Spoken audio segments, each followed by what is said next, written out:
Hi hello welcome back to my channel. ఈరోజు వచ్చేసి village స్టైల్లో సింపుల్గా ఇంట్లో ఉన్న వాటితోనే ఎక్కువ మసాలాలు వాడకుండా టమాటా రైస్ని ఎలా చేసుకోవాలో ఈ వీడియోలో చూద్దాం. అంతకంటే ముందు నా వీడియోని ఇంతవరకు సబ్స్క్రైబ్ చేసుకోకపోతే సబ్స్క్రైబ్ చేసుకోండి, బెల్ ఐకాన్ని ప్రెస్ చేయండి. నేను వీడియో పోస్ట్ చేయగానే నోటిఫికేషన్స్ అన్నీ మీకు వస్తాయి. ఇప్పుడు బాండి పెట్టుకొని పొయ్యి మీద ఒక 4 టేబుల్ స్పూన్ ఆయిల్ యాడ్ చేసి హీట్ అయిన తర్వాత కొన్ని పోపు దినుసులు వేయండి. వేసిన తర్వాత అవి కూడా వేగిన తర్వాత ముందుగా కట్ చేసి పెట్టుకున్న పచ్చిమిర్చి టమాటా ముక్కలను వేసి కలుపుకోవాలి.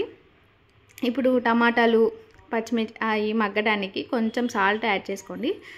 సాల్ట్ యాడ్ చేసుకున్న తర్వాత ఇప్పుడు మనం టమాటాలని మనకి ఇట్లాగా ముక్కలు ముక్కలుగా ఉంటే టేస్ట్ ఏం బాగోదు కదా టమాటా రైస్.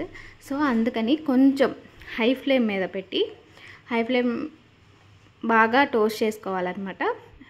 ఇలా టోస్ట్ చేసుకోవడం వల్ల ఏమవుతుందంటే టమాటాలో ఉండేంత గుజ్జు బాగా మగ్గేదను మనకి అన్నానికి పడుతుంది. అప్పుడు మనకు టమాటా రైస్ ఎక్కడ ముక్కలు తగలకుండా ఓన్లీ ఫ్లేవర్ వరకు తగిలిద్ది, టేస్ట్ కూడా బాగుంటుంది అనమాట. ఇలాగ మగ్గిన తర్వాత ఈలోపు రైస్ పక్కన పెట్టుకొని నేను ఉడికించిన అన్నం తీసుకుంటున్నాను కాబట్టి చల్లారి పెడుతున్నాను. మీరు ఉడికించిన అన్నం అయినా తీసుకోండి, లేదా మిగిలిన అన్నం అయినా ఉన్నా కానీ నలిపి పక్కన పెట్టుకోండి. ఇది ఉడికేలోపు ఇలా చూస్తూనే ఉన్నారు కదా, హై ఫ్లేమ్ మీద పెట్టి టోస్ట్ చేస్తూనే ఉండాలి. మనకి టమాటా అనేది ఎంత బాగా కుక్ అయితే మనకి టమాటా రైస్ టేస్ట్ అంత బాగుంటుంది. ఇలా అన్నీ మగ్గిన తర్వాత కొంచెం పసుపు, కొంచెం కారం, కొంచెం ధనియాల పొడి. ఫస్ట్ పసుపు వేసిన తర్వాత పసుపు కారం వేసి కొంచెం 2 నిమిషాలు కలిపిన తర్వాత ధనియాల పొడి కూడా వేయాలి. లాస్ట్లో ధనియాల పొడి వేసి ఒక 1 మినిట్ టోస్ట్ చేసుకుంటే సరిపోతుంది. ఎక్కువసేపు ఉంటే మళ్ళీ ఆ ఘాటుకి మాడిపోతుంది కదా మసాలాలన్నీ. సో అందుకని 1 మినిట్ అలా కలిపేసి ఇప్పుడు మనం పక్కన పెట్టుకున్న రైస్ని దీంట్లో వేసి కలుపుకోవాలి. ఇలా కలుపుకున్న తర్వాత ధనియాల పొడి కూడా యాడ్ చేసి రైస్లో సాల్ట్ వేసుకుంటే పర్లేదు, లేదంటే దీంట్లో ఇప్పుడు వేసుకోవచ్చు, లేదంటే లాస్ట్లో అయినా వేసుకోవచ్చు. మొత్తం చూసుకొని వేసుకోండి. నేను ఇక్కడ రైస్లో సాల్ట్ వేయలేదు, సో నేను లాస్ట్లో వేస్తానన్నమాట.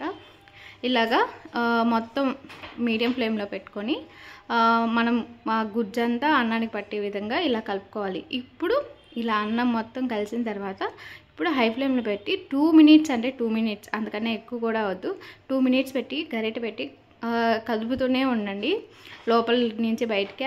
అప్పుడు మనకి హై ఫ్లేమ్ మీద ఉండే ఆ వేడి ఆ ఫ్లేవర్ అంతా రైస్కి పట్టి మగ్గి మనకి టేస్ట్ అనేది చాలా బాగా వస్తుంది అనమాట.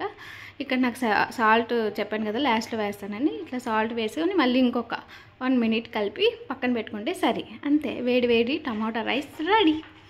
మీరు మీ ఇంట్లో ఎలా చేస్తారో కింద కామెంట్ సెక్షన్లో కామెంట్ చేయండి. ఈసారి నేను ట్రై చేసి వీడియో పోస్ట్ చేస్తాను. ఈ వీడియో నచ్చితే లైక్ చేయండి, షేర్ చేయండి, సబ్స్క్రైబ్ చేసుకోండి.